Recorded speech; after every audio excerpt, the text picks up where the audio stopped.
This might be the first domino to fall for the New England Patriots. Let's talk about it. My name is Aaron. This is Sports Talk Patriots on the daily, pushing out that content to people just like you who can't get enough Patriots football. So do me a favor, hit that subscribe button, hit that like button, and comment below today. Ladies and gentlemen, what we are going to be talking about is some moves that the Patriots could be making, and if this thing happens, the dominoes could be falling for the Patriots. So we're going to jump into that as well. Sunday, Arizona Cardinals. We talk about the injury report, who's playing, who's not playing. As well, we're going to be jumping into some players that are back that could be big for the Patriots moving forward. As well, some comments by a player that was just dropped.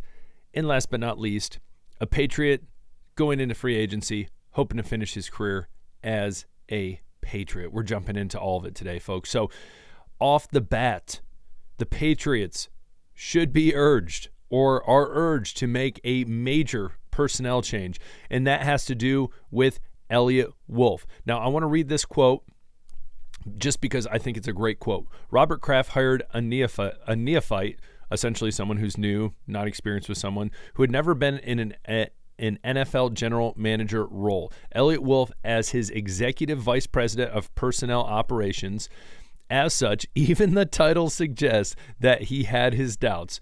Why not president or whatever, or general manager, whatever it might be? I think this is a very, very solid point. If you wanted Elliott Wolf, and granted, putting him as executive vice president, hands down, we know Robert Kraft is going to pay him less. He's not getting the money a GM or a president of operations or whatever would get paid.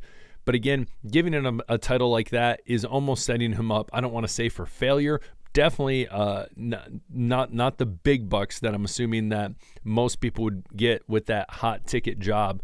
But at the same time, probably easier to say, well, you know, he was just the executive vice president of the personnel operations. So see you later, Elliott. Now, I think when it comes down to it, as we look at all these dominoes, I think if one falls first, I honestly think it will be Elliott Wolf. The only thing Elliott Wolf can tip his hat to at this very moment is Drake May. Now, a lot of people would say it was a very, very obvious choice. You know, there's a lot of teams, especially like the New York Football Giants, who wanted Drake May, who were trying to trade up and potentially get Drake May. Other teams were very interested in him, and you could easily argue right now, at least debate it, that Drake May was this year one of the best rookie quarterbacks, if not, my fault, the best. That's what I meant.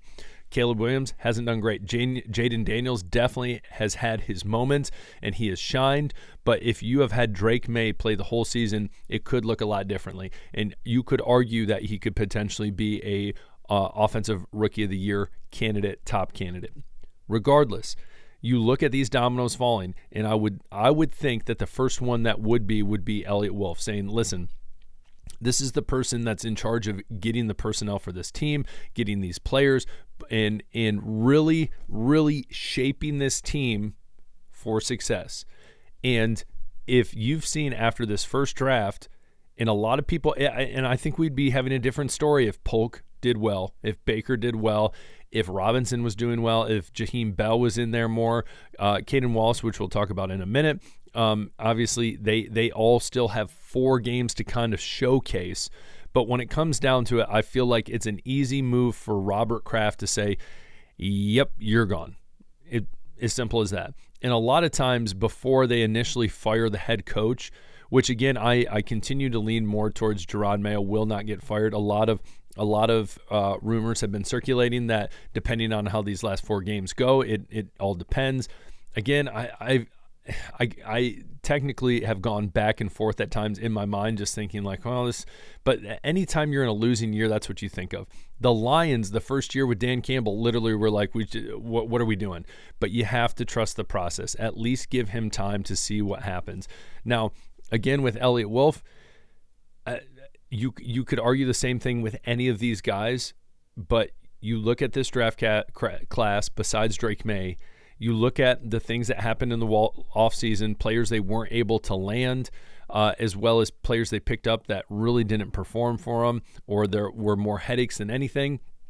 it just hasn't been great for Elliott Wolf. So I honestly think he would be the first domino to fall, and then possibly you could see whether it's coordinators, positional coach, whatnot. But I think that would be first before you see Gerard Mayo. Granted, if it's Gerard Mayo, they might just clear the whole house and then start over. But again, I don't see that happening. So comment below. Tell me what you think. Elliott Wolf, do you think he's safe? Do you think he's not? Comment below. Let me know. Next, we look at the injury report when it comes to the Cardinals. No one really of note. I would say that's crazy. Kyler Murray, he's back from illness. He's going to be fine.